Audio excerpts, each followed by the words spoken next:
Good afternoon. I was instructed to stand here, so I will do that. Yeah, we won't get any more contrast out of this, sorry.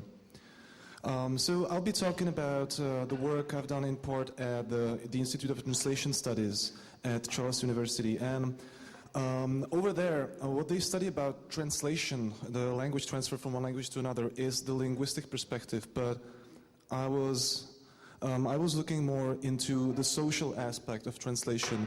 Who does translating in the fan communities? So we've been talking about, this is Tyrion Lannister, we've been talking about from Game of Thrones, we've been talking about distribution and circulation, and digital technologies allow for instant distribution of content, and at the same time there's this circulation going on, and it is worldwide. We get exposed to content from all over the world, including and especially Hollywood. But at the same time, the reception is local, and there are local differences between contexts. And there are different languages. So I guess most of you who are sitting here right now have, at some point in your lives, downloaded an unauthorized, as Henry put it, an unauthorized copy of an episode of a show you like, and then you watched it probably with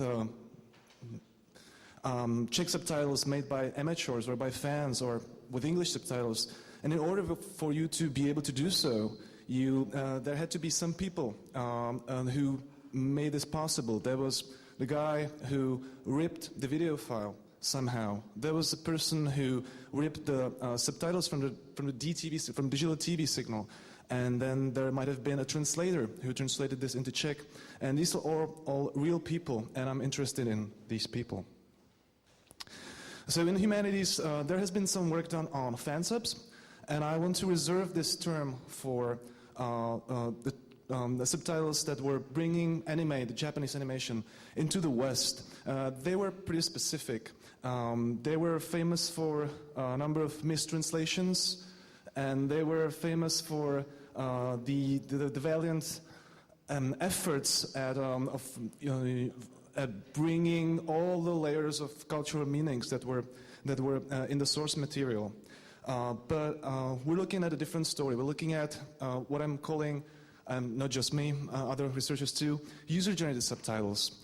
These are widespread in Czech and other similar-sized languages, like Romanian, Croatian, but also Italian and others. These are usually translated from English language films and TV production.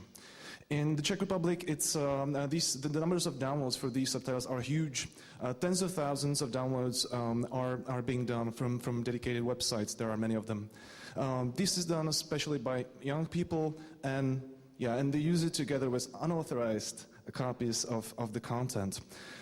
This content that they get in these unauthorized ways, this content is usually released in this form of circulation before official national release and distribution, and often helps to build local fan bases, which happened here with The Big Bang Theory, which had a big following before it was aired on national TV, and with Battlestar Galactica, there was a very similar story.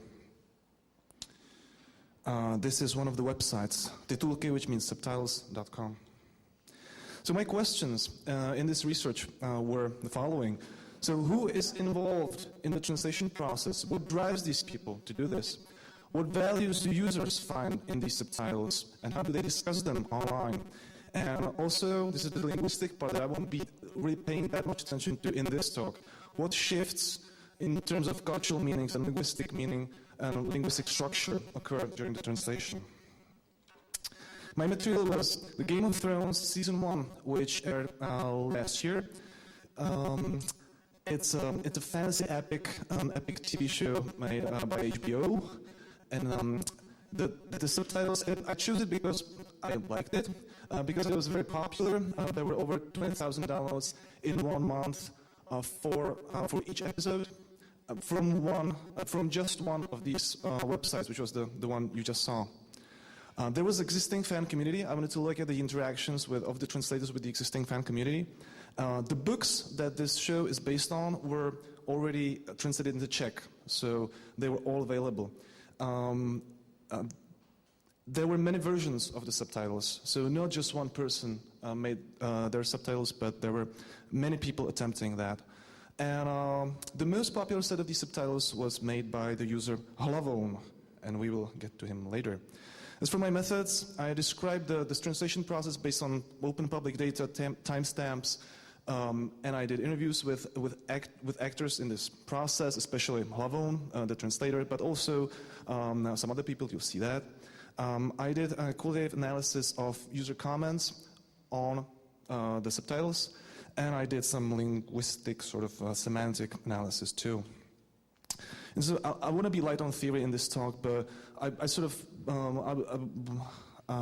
was inspired by fan studies, of course. I'll be using the terms social capital and cultural capital. We've heard about that, so I won't go that deep. By social capital, I basically mean the respect and recognition one gets in a community. This concept of cultural capital was updated by Sarah Thornton, and she was talking about subcultural capital. And I think that's quite useful for explaining some of the motivations behind these fan activities.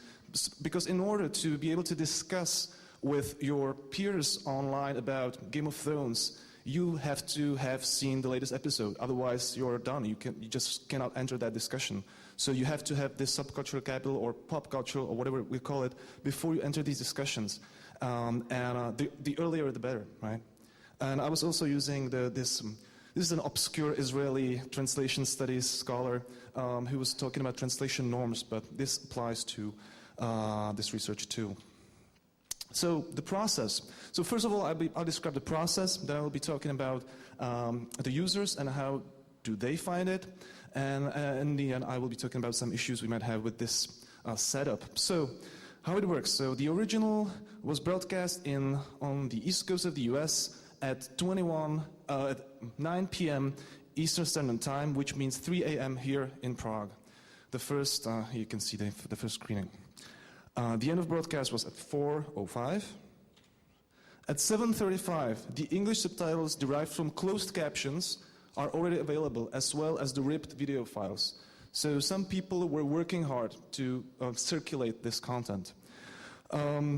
As for the subtitles, they're usually